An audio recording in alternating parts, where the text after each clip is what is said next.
Okay, this is a bonus video for today, but I need to record this. I need to get it recorded so I don't forget it, because I have a habit of doing that.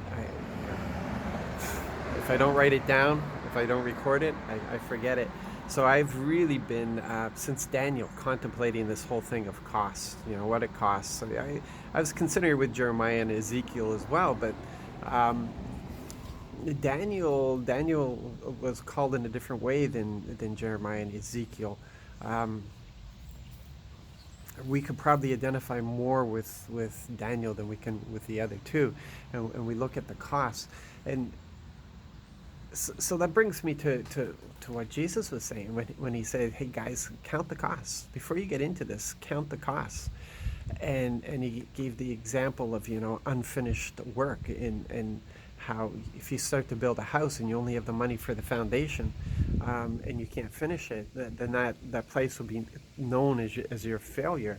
And really, he's talking about relationship and our pursuit of him in this way. What's it going to cost? And that's not to encourage us to turn away from it. That's so that we can realize what we're getting into, what we're going to be facing, that there will be a cost to this, that it's going to be, and an endeavor. It's going to take effort. It's going to take sacrifice.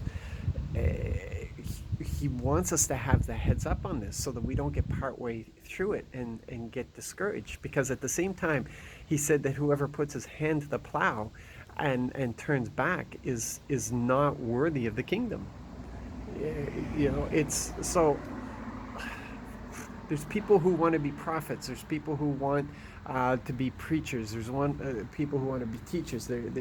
People who want this, but they don't understand the cost. Those are good things to desire, and we're told to seek the greater gifts, but understand the cost.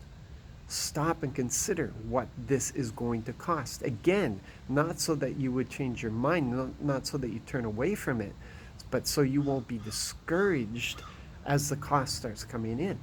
And you can say, well, yeah, I expected this. I thought this.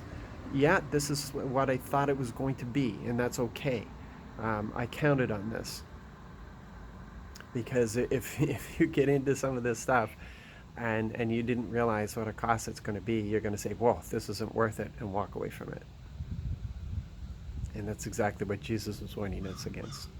So yeah, people, count the cost. Count the cost. Be aware of what's coming up. And don't turn back, because we're not those who shrink back, are we? We press on. Yeah. Okay. Got that recorded. God bless.